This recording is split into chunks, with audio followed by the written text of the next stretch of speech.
Ay mga po, another delivery at nakaka-excite tong delivery na to. Kasi nag-mystery box ako from online. Actually, wala naman silang mystery box. Kaya lang sabi ko, surprise me. Kasi magbe-birthday ang lola on the 20th of this March. O, wag nyo na akong batiin. Jumujonda lalo. So, namili kami ngayon sa Ace Hardware. Kita nyo, yan o, puros pumis yan. Grabe, ang bigat-bigat. Kinaladkad ko mula Ace Hardware kasi I have to unbox this one. These are mystery boxes. Mystery boxes kasi ang tawag ko sa kanya kasi sabi ko, wag mong ipapaalam sa akin kung anong binibili ko. Kung ano yung ibibigay mo sa worth na ganyan, yun ang ibigay mo sa akin. At siguraduhin mo na matutuwa ako sa birthday ko. Parang ganun lang. O, diba? Alam mo, nakakatuwa nga yung binilhan ko niyan eh. Kasi, yung binilhan ko niyan, yung pangalan niya, yung para bang ano, yung parang joke namin dati, yung mga nakatatanda dati na, joke na pangalan. Like yung, ang pangalan niya kasi is Myla. Pagka sinabi mo kasing Myla dati, nung panahon namin, ibig sabihin nun Becky. Alam niyo kung bakit? Kasi Myla wit. Anyway guys, here is a plant haul from Myla's Garden. This came from Benguet. Kung nasa online kayo, ililink ko sa description below yung kanyang pinaka FB page para mapuntahan nyo. Magandang mag-like at sa kanya at mag-order sa kanya. Kita nyo naman yan, no? Just for a very minimum amount of money, 2 box ang natanggap ko from LBC. Ayan. O-open natin ngayon yan. So, etong video na to, medyo mahaba-haba because this will be an ultimate plant haul before Lola's birthday. Okay, balikan ko kayo. Okay guys, nagbago ng location ng Lola. Hindi na ako sumalapit sa CR tsaka sa kusina. Nandito ako ngayon sa pinaggugupitan ko kasi mukhang matindi-tinding pagbabalat ang gagawin natin. Ano ba ang gusto niyo buksan kayo? No? Yan, nagtanong, alam mo naman, kausap na yun, ano? So let's start with ito alam niyo maliit pero matimbang. Ito malaki pero parang magkasintimbang. So, tignan na lang natin. Unahin na natin si small one, ha? Naku, mahaba-haba ito, guys. Mukhang marami akong babalatan at marami akong ikakalat dito sa paligid. Skuday. So, tandaan nyo, this came from Mylas. Hi, Mylas! Thank you so much. Pinasaya mo ang Lola. Grabe, oh. 2 box talaga. Hindi natin siya mag-ship kung paano. Ay, naku, ang daming shredded paper. Ayan, lumilitaw na yung shredded paper. Naku po, dito ko lang din muna ilalagay sa box. Salungkatin natin, tapos dito ko na ibabalik sa box. Kasi, shredded paper talaga, sosyalan. Shredded paper with tissue paper. So, ito na. Lungkatin na natin, ha. Kailangan pala, meron akong pansalo nito. Kasi magkakalat tayo kapag wala. Ito na lang, Mr. DIY na to. Namili din kasi ako ng mga gagamitin. Namili din sana ako kasi ng paso sa Mr. DIY. Kasi nga, ito, paggagamitan nga nitong mga to. But anyway, gamitin muna natin siya as amidst na para masalutong mga kalat nito. Kasi paper lang din naman to eh. Sabi ko muna yung laman. Ito kasi wow, look at that. Naku, minsan nare-recycle sana to eh, no? Ito na. Start na tayo, ha? Etong isa, bubuksan natin yung iba. Pero the rest, ang gagawin ko, kasi alam niyo naman, very limited ang time nitong ating video, bubuksan ko na at ipapakita ko na lang sa inyo isa. Anyway, eto, simula tayo, ha. So, ito ang benamano natin. Tingnan nga natin. Ano ko yun ito? Mukhang na-excite ako, Myla. Ano ba yan? Ito talaga. Mahaba ang ugat. Ugatan, Myla, ugatan. Ayan, ang ganda ng ugat, mga guys. Nako. Oy! Diba? Red na red! Diba? Ang ganda! Pula-pula, stress na stress. Cold stress ang tawag dyan. Yun nga lang, hindi ko alam kung magre-revert to. Kasi since nasa Maynila ako, Paranaque ako baka hindi ko to ma-cold stress. Okay, namalagay na natin dito sa baba, ha? Nakita nyo naman na eh. Hanap tayo ng iba ulit. Nakaka-excite kaya. Ang sarap kaya ng ganito. Bala kayo dyan. Kahit siguro masyado lang akong magmahaba. Ikakat-kat ko na lang. Bala na. Udong! Guys, ang dami. Sobrang ang dami kaya. Hindi ko alam kung paano ko titatanim. May gulay. Ay! Oh, ibang klase, di ba? Pero parehas ang species. Oh, di ba? Magkaiba lang sila. Ito green type, pero nag-i-stress na rin yung dulo eh. Oh, yan, tabi na natin ha. Kaya.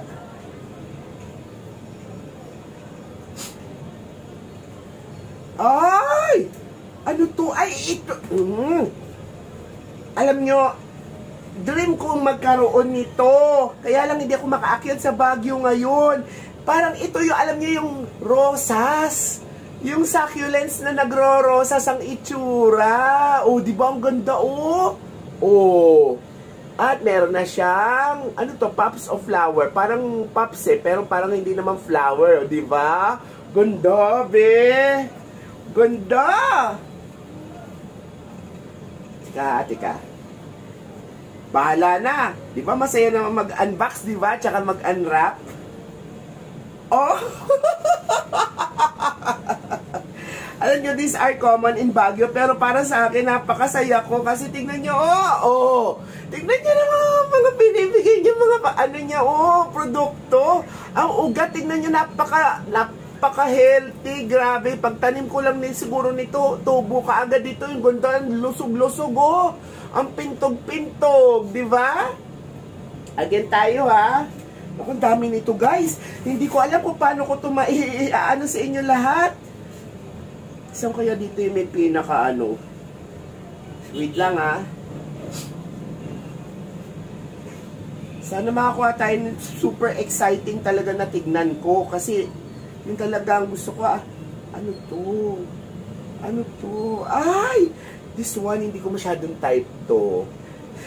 This one yung sabi ko sa'yo, wag mo ako bibigyan. Hindi ko talaga type itong mga ganito.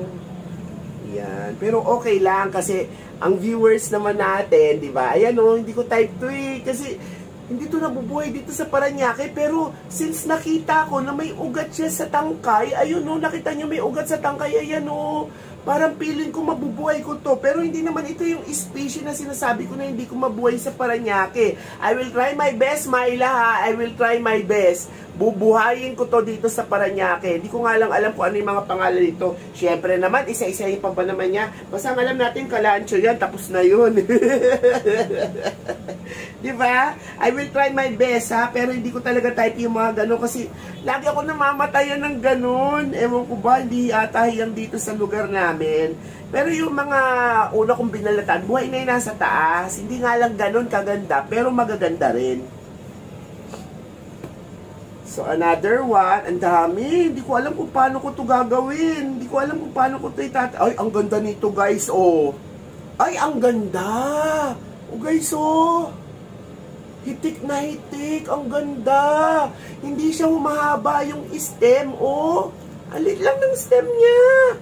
Mukha siyang repolyo. Ang ganda, no? Di ba?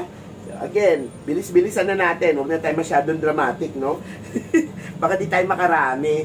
Pero tandaan nga, mamaya babalatan ko na yung iba. Papakita ko na lang sa inyo isa-isa. This will be, pili tayo ng sa ilalim ng bagya. This will be the last, ha? This will be the last.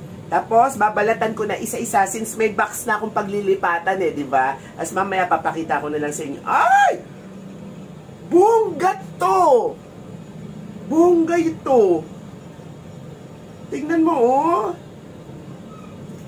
magkadikit sila, parang ayaw silang mag-divorce. Ayan. Ito yung may shape nakakaiba yung blade ng kanyang dahon. Ayan guys, Tignan niyo yung dahon niya, nakita niyo yung dahon niya, ayun parang may something na dulo na parang sharp dun sa dulo. Pero hindi naman siya matigas na tinik. Parang sharping lang yung dulo.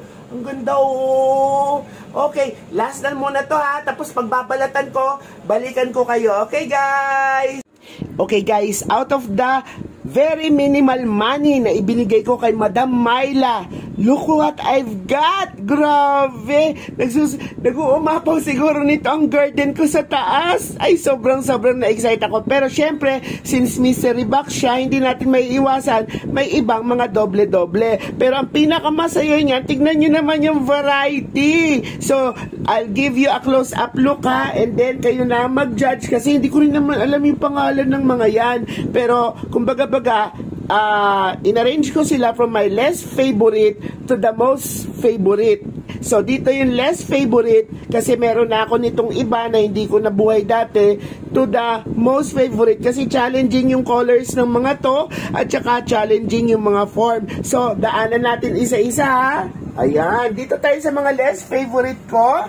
Ito kasi bago to sa paningin ko eh. When I came to Baguio, wala pa ito. Actually, itong rose na to, nagkameron na ako, nabuhay ko na to sa taas. So, no problem na yan. This one is also challenging sa akin ngayon to. Kasi ito, kabilang ata to doon sa mga banana eh.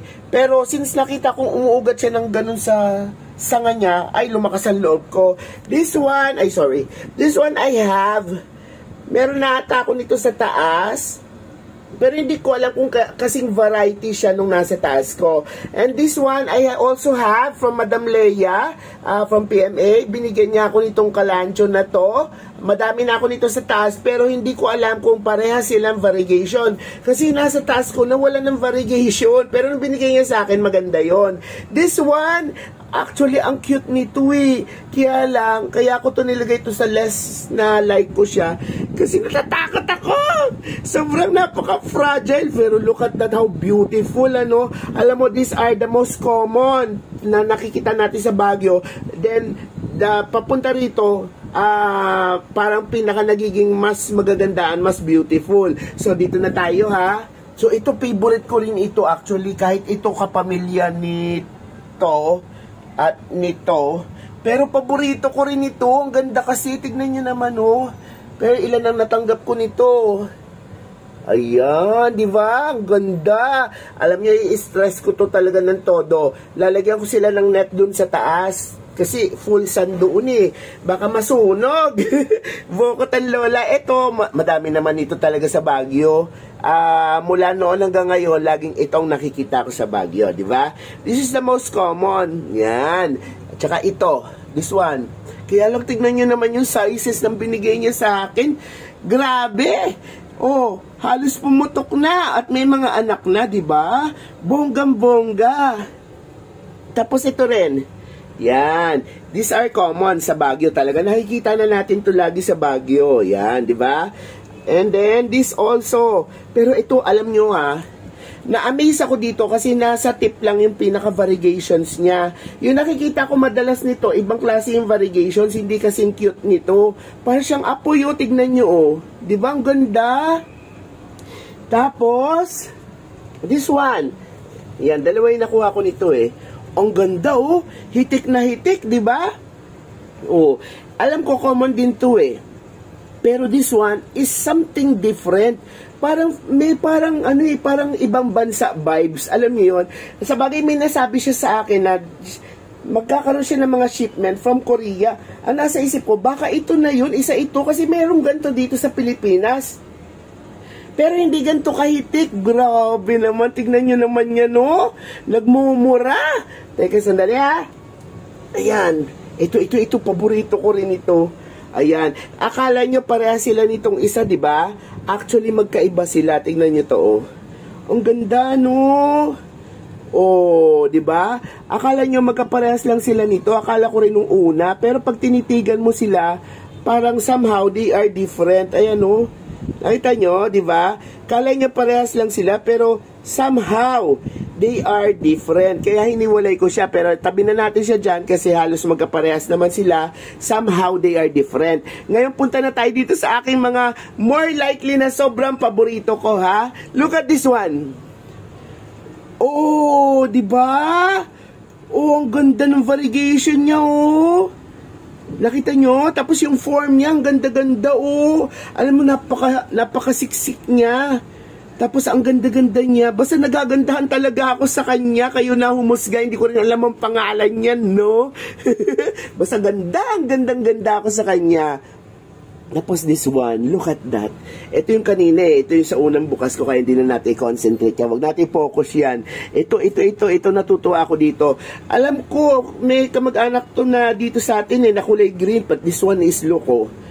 Alam ko Shrek to eh. Alam ko Shrek ang pangalan nito, yung tenga ni Shrek. Ang cute, no? Tingnan nyo naman, oh. Ayan, oh. Ayan siya, oh. Oh, di ba? And then, this one is common. Pero, this one, may variegation sa tip. Nakaprasong-kapraso, parang hinalikan lang siya ng hangin. Ayun, oh. So, dalawa nakuha ko niyan. Ito. Maganda rin to. Oh, di ba? Ano siya? Tawag dito, peach color. Ang ganda, no? Oh, di ba? So, usually mga maganto, halos magkakaparehas lang naman yung form yan eh. Nagkakaiba na lang yan sa variegation. Ito, nakita nyo, common din to. Pero tingnan nyo naman yung nakuha kong specimen, no? Grabe, no? Oh, bonggang-bongga. Tatanggi ka pa ba? Oh, sa kuprasong perang ibibigay mo sa kanya, tatanggi ka pa ba? Bongga, di ba? Oh. Ito, natutuwa ako dito. Alam ko, dati meron na ako nito, pero hindi ko nabuhay yung ganito ko. Pero this time, ay nako, expert mode nan lola. At sisiguraduhin ko, mabubuhay ko na lang todo yung ganito ko. Parang siyang, kung titignan nyo, parang siyang bulaklak na eh, no? Kulang na lang talaga kulay, pero bulaklak na siya, di ba? Oh. Tapos, ito yung paborito kong tatlo. Ito talaga yung paborito ko. 1, 2, 3. Parang mga, kung titignan mo yung beauty nila, parang hindi ko pa talaga to na-encounter sa Baguio kahit kailan. Ilapit ko na sa inyo ha. This one muna tayo. Ito yung pinakita ko na sa opening. Kasi nga, tignan nyo yung dahon niya, oh. Nakita nyo, di ba? Parang kakaiba. Hindi lang siya basta variegated. Meron pa siyang parang corrugation. Ayan o, di ba? Yung dulo-dulo ng dahon. So, isa ito sa pinaka-paborito ko, di ba? Then this one, namangha ako dito. Hindi ko nga alam kung paano ko itatanim to. Hanggang ngayon, pinag-iisipan ko kasi tignan niyo yung kabilang side. Ching, ano ba yun? Paano ba yun? Ano siya? Nakahalik siya sa lupa. O, di ba? Paano ko kaya itatanim? Mapatong ko lang sa paso, tas ganyan na siya. Parang siyang yung yung mga parang, ano yung tawag doon sa mga cactus, parang mga brain cactus, di ba? Look at that. Oh, di ba? Oh, and then, last but not the least, ito talaga isa sa pinaka-paborito kong nakuha ko sa iyo, Myla. My loves. Ayun na lang, my loves na lang, hindi na may lawit. Oh, di ba? Nagandahan talaga ako dito. Alam mo, hindi ko alam kung common ito or hindi, pero nagandahan talaga ako dito. Anyway, guys, sarado ko muna ha. Huwag kayong mag-ano-ano dyan. If you like this kind of video na ganyang sandamakmak ang makukuha nyo sa mystery order. Hindi ko natatawagin mystery order kasi 2 box ang dumating. Kita nyo naman yung nakuha ko kung gaano kadami. Yan na, compare nyo ha. Please do like, share, and subscribe to your Lola's videos. And it's Lola's video, no? The Lola's channel. Video na rin, pwede na rin, diba? And please hit that notification button just in case magbalat ulit ang Lola ng kanyang mga plant haul. At makita ninyo ang mga iba-ibang nabibili ng Lolang mga kalukang mga halaman. Dahil ako ay naloloka na naman sa kanila ngayon. And if you are nasa ibang mga platform like Facebook, etc., it's still your Lola with an H, L-O-L-A-H, Bong Lim, here saying, happy plant, happy life, and I deserve this. Hoy, pahabol tayo, nakalimutan ko, magpasalamat. Thank you, Myla. Visit their FB page. Tandaan nyo, ilalagay ko yung link ng page nila sa Facebook ha, sa description below. Order na rin kayo sa kanila at sabihin mo rin sa kanya, mystery. Ayan ang ipapadala sa'yo. Grabe. Hindi ko nasasabihin ng presyo para surprise.